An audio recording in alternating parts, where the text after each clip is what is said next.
Hey guys, Gary from Midwest Mike's here. Are you looking for a DJ for your next event? Well, call DJ Showtime, 816-260-2056. He can DJ your wedding, a special event, a bar and club event. Whether your event's large or small, DJ Showtime is your guy. He'll play music of all genres, whatever you guys want to hear, that's what he'll play. He's been DJing since 2005, lots of experience. Again, that phone number is 816-260-2056 at DJ Showtime KC34 on Twitter, DJ Showtime 3481 on Snapchat. And remember, this is Gary from Midwest Mike's. Tell him that I sent you. Contact DJ Showtime, 816-260-2056. All right, everybody, welcome in to another show. I'm Gary. This is Austin. And we are Midwest Mike's coming back at you with another show. It was a pretty busy sports weekend last weekend, so we are going to jump right into it. Last weekend was one of my favorite weekends in all of sports, the kickoff to March Madness. Yeah, March Madness is always a really fun time. You're playing, you fill out brackets, you bet some games, which me and you are probably pretty similar. I bet almost every single game. Yeah. Some of them I just put $1 on, but I did some parlays, which I didn't hit. Yeah, I didn't hit any parlays. I did bet a bunch of just kind of single games also. So I ended up making about $60. Wow, you did a lot better than me. Yeah. I ended up losing about $3, mostly because I did a lot of dollar bets, and I would do like a $3 or $4 parlay to try to win like $7,000, and I did not. Yeah. So, but it's really, really fun. And it's really tough to bet on those big spreads. Yep. And Vegas is highly accurate, or Vegas or Bovada, whatever. They're super accurate about spreads. But I will say this. And it's not a diss on Kansas, because I think actually if Kansas had all their players, they'd be a 1 seed, they'd be still alive right now. But they got the 5 freshmen. The Auburn -2 is probably the easiest bet I made. It's probably the easiest bet I made all with all the games. Yeah, that's where I made a little close to half of my 60, because I put a pretty nice chunk on that one. At least for me, because I don't bet hundreds or thousands of dollars. But yeah, I did put a nice little chunk of change for me on that particular game, because I felt very strongly that Auburn would cover the 2, and they did. So it's really the 5 freshmen.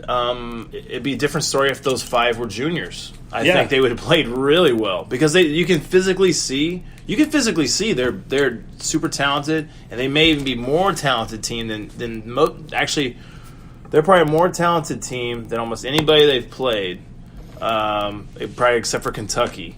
And it's just not there. Yep. And I think Bill Self, anyone that has anything bad to say about Bill Self, we've said this before, you got to get out of here, because you don't know basketball then, because Bill Self's a phenomenal coach. There's a reason the NBA is calling for him. Yep. And I think he should stay at Kansas, which I think he will. Yeah. But there's a reason the NBA calls him, because he is a great coach. Mm-hmm. And he knows how to deal with superstars. Because if you're coaching at an NCAA blue blood like a North Carolina, a Duke, a Kansas, Kentucky, you have to know how to deal with superstars. Because if you're going to coach at one of those schools and you're going to have any kind of success, then you've got to get some superstars in there. I think the thing that Roy Williams does and maybe he does it a little better than a couple of those other guys, is he gets guys to come in and that are not going to be that freshman star, and he says, hey, come to my program for 2 years. You're not really going to play much till you're a junior, but come here and I'll develop you, and then you'll have a chance to play at the next level. Exactly. So I think he gets his fair share of the top freshmen in the country. Don't get me wrong, but I think he gets a lot more guys to buy in and stay and look at it as a long-term vision, right, rather than the short-term. And Calipari, it's no secret. He's all about saying, hey, yeah, I'll recruit these guys that are one and done all the time, and I'll take them, over some of these guys that I got to develop, because, I'm going to get you to the league. Yeah, and I think Calipari's that's like his niche. Like, he's come up with that thing, and it's worked really well for him. They're still alive in this tournament. He's only had 1 year, I think, where they went NIT and they got busted out because they probably didn't care But I mean, he's had some really phenomenal teams. Yeah, and that was not a knock on Calipari at all. No, it's just different styles. It's just different styles. So I like Roy Williams. I'm a big Roy Williams fan. And they're obviously still alive. So we have 16 teams left in the tournament. We got Virginia, Oregon, which they'll play this weekend. Oregon is the only double-digit seed that is still alive. I was going to say, there's not a ton of... after you got past round one, there was only a few upsets in round one, but round two, none. I mean, really no... Except for Oregon. Yeah, I think other than that, they're really... it wasn't a major upset. I mean, when we get to the other side of the bracket, both all the 1, 2, 3, and 4 top seeds all made it. So... Anyway, we got Virginia and Oregon in the South, and then you got Purdue and Tennessee, which that's a 2 and a 3 seed, and Virginia's the 1. So out of those games, I have Virginia and Tennessee moving on. Right. Probably not a big shock there, but the 2 top seeds. I'll go. I had Virginia, and then I like Purdue a lot to win a close game against Tennessee. Okay. Not a big. Really not a big upset. Purdue's actually played pretty well. And honestly, if Tennessee ends up winning, that's not a huge shocker to me either. I really think that game will be good. I think Virginia's going to take care of business against Oregon. Oregon kind of lucked out. They got to play a Washington team that's okay. And then, of course, they got to play Irvine after is that the biggest upset of the tournament is K-State losing? It could be. I know that I watched a lot of that game on Friday afternoon, and K-State just, every time UC Irvine would kind of make a run, K-State would try to get back in. It seemed like they made silly mistakes that they didn't make all year. Yeah, Irvine shot really well, too. I remember seeing that. They shot the 3-ball good, and that was big time. I think we pretty much kind of agree on that. So, moving down. Virginia did, before we move on, Virginia did struggle again against the 16 seed Gardner-Webb. They were, I think it was a close game at halftime. They were down a lot of the first half. And, luckily they came out and won because, I would have said if they would have lost to a 16 again 2 years in a row, you got to fire your coach, right? If they would have lost 2 years in a row to a 16. I don't know if you have to fire them. For me, I definitely going to take a look at it because, dang, they're really good during the regular season. And so to get rid of a guy that is successful then, it gets to the tournament. But he made it past. He did. But, for some reason... whether it's the coach or the players, they overlooked that. They overlooked the 16. They take it easy or whatever, which I don't know what they're thinking when they do that. Because I don't think you can. You're one and done, man. You can't overlook anyone. You never can overlook anybody, right? Yeah. So, and I did say last week that Iowa would probably not beat Cincinnati, and then they did. And then they were down 18 or 25 to Tennessee, came back and took Tennessee to overtime, ended up losing in overtime, but. So Iowa played with a lot of heart this weekend. Tough team, decently coached. They just don't get. They don't get the great recruits. Yeah. I texted you. I made money on that game. I made money on the Iowa game. I took Iowa plus. I actually bought a point and a half because I thought, I don't know. So I got +6, and they ended up winning. Yeah, and I did end up taking Iowa plus, I think 4.5 in the first round. Yeah, and winning on that. So it was good. It was a good weekend. Yeah, for sure. So moving down to the Midwest bracket, which we will be at the Elite Eight game for the Midwest. So right now, the teams we got University of North Carolina will play Auburn. That game is Friday here in Kansas City. And then you have Houston playing Kentucky, which is also Friday night. One of those games will be at 6. The next one will be at 8:30 here at the Sprint Center. And, I'm taking UNC and Kentucky because that's the matchup I want to see when we go on Sunday. I was going to say exactly the same thing. The reason I'm going to take those is because that's what I want to see. I really want to see North Carolina and Kentucky really bad. I don't know where I have Calipari ranked, but I have Roy as the second best coach in the country. Yeah, right behind Coach K. So I really want to see that matchup. I think, and if that ends up happening, I could go either way. I think I like North Carolina. So I watched them actually play a few more times at Kentucky, and North Carolina's they look really good this year. They look like a team that could take down Duke, even with Zion.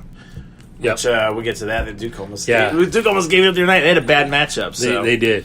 But yeah, I feel the same way. Like I said, I'm going UNC and Kentucky, and then I'm going UNC to win that matchup that we will be at on Sunday. Going back to the South, who did you have going to Final Four? Final Four. I actually have Tennessee beating Virginia. So I like Virginia. Yeah. So sorry, yeah, we did miss that one, but yeah, I got Tennessee there as a 2 seed. I at this point in the tournament, if you're a single digit seed and you're still alive, I don't consider that an upset. So a 2 over a 1, I don't really consider that an upset. No, it's not. No, I mean, your upsets are like the Irvine over K-State and stuff like that. And if Oregon were to somehow beat Virginia on Thursday or Friday, whenever that game is, that would be an upset. That's an upset. Because that's a double-digit seed over a 1. Could you see that happening? I mean, I could. I could. I mean, I think Virginia will take care of business, but, I mean, I could see them, but I really feel like their coaches are going to be coaching a little harder this week because I feel like they went harder against OU for sure. All the pressure is on Virginia in that game. There's no pressure on Oregon. Oregon's house money right now. Oh, yeah. So they're going to be playing really loose. Virginia's got to be really focused. Yeah. Because they're going to be throwing up. They're going to be going crazy. And Oregon actually has they got a pretty decent squad. They recruit pretty decent up there. So I got Tennessee and then North Carolina, obviously coming out of the Midwest, like we just said. And we'll move on over to the West. Who we got? We got Gonzaga playing Florida State and Texas Tech playing the University of Michigan. What do you got, amigo? I actually got Gonzaga beating Florida State. Okay. And maybe, I don't know, maybe I'm a little disrespectful to Florida State. I feel like they really should have gotten a lower seed, more like a 5 or a 6. Okay. But I think Gonzaga will take care of business there. And I actually have Texas Tech beating Michigan and then beating Gonzaga to go on to the Final Four. So I'm taking a team from the Big 12, Texas Tech, kind of a long shot. I feel like when I don't think so. I actually have. I got the same. I have exactly the same thing. Now Zaga ends up beating Tech. For me, that's like okay, yeah, right. Yeah. I actually think Tech is going to really take care of business to get Michigan. I think Michigan is really good, but Tech is. I was talking about it. And they didn't play very well in the Big 12 tournament. Maybe because they overlooked it or whatever. But watching them during the regular season, that is a team that is built for this tournament. Yep. Defense. They play hard. I mean, it's like they play really tough ball. K-State was probably a little more soft. They got to the tourney and whatever. But Tech is pretty stable as far as like how they play. Really, their worst game was the Big 12 tournament. That was their worst game I've seen them play. I watched them a few times this year. I'm in the same boat. I do like. I mean, Zaga's big man's really really nice to watch and stuff. Yeah. So that'll be a really good game. And another reason I took Tech to come out of that bracket is I feel like in the bracket pool that I'm in and doing bracket pools every year with a bunch of people, you've got to pick a team that's a little bit off the radar to get to the Final Four to win those things. I mean, because everybody's picking Gonzaga, everybody's picking Duke. So you try and be the guy with like the variance. So I'm just trying to pick a team that I legitimately think can do it. I mean, because I didn't just pick some random 12 seed. I mean, I put some thought into it. Texas Tech, like you said, they play really good defense. They play hard. They play with energy, which I like. I like all those things to make a good team. And if they can have a good shooting night, Michigan coming from the Big Ten, I just think sometimes Big Ten teams struggle in the tournament. From years past watching them, it's a different brand of basketball in the Big Ten. It's a lot slower. It's a lot more methodical. You don't have quite the explosive athletes that other conferences have. So, I see them struggling a little bit, and Texas Tech taking care of business.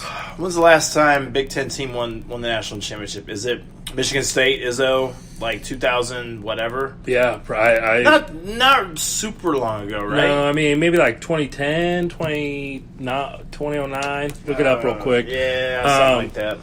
But yeah, it hasn't been forever, but I just, I don't know.